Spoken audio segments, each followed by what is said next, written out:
To end our AB philosophy course, to end things that need to be ended, especially this level of formation, and to end the chapter of our story as formantis of St. John Meridiani Seminary College.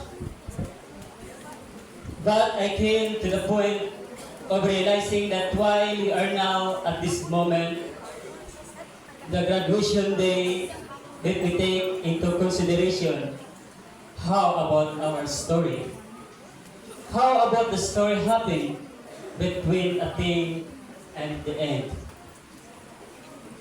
In medias res, into the middle of things, every ending has its beginning. Every journey has its own story.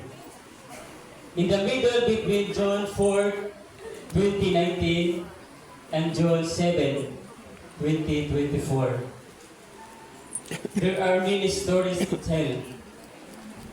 Daghang panghitabo na kung unsa may naabot namo karon is just byproduct of the experiences you had in the past. Sukad sa pagsulod namo sa seminaryo hangtod karon sa among graduation.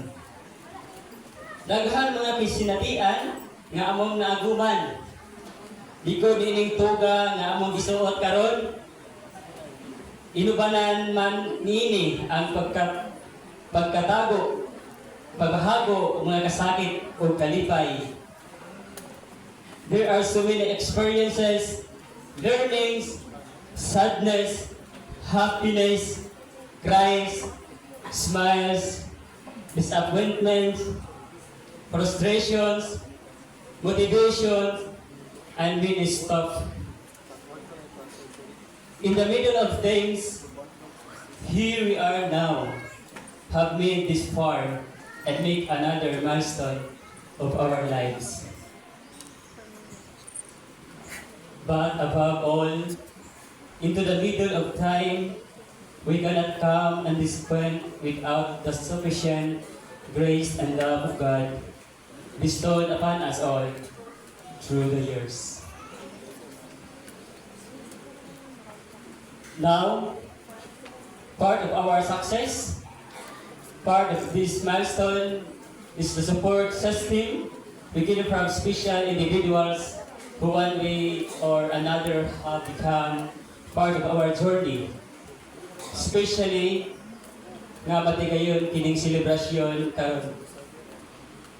Sa mga tao nga nag-support namo as morally, financially, spiritually sa among journey, let me now acknowledge and express my profound gratitude.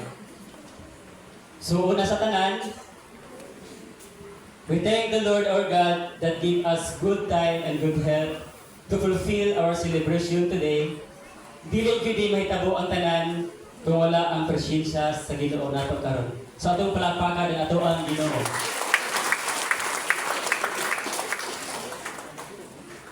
So we would like to thank the priest, so wala siya karon diri, nga who give us inspirational knowledge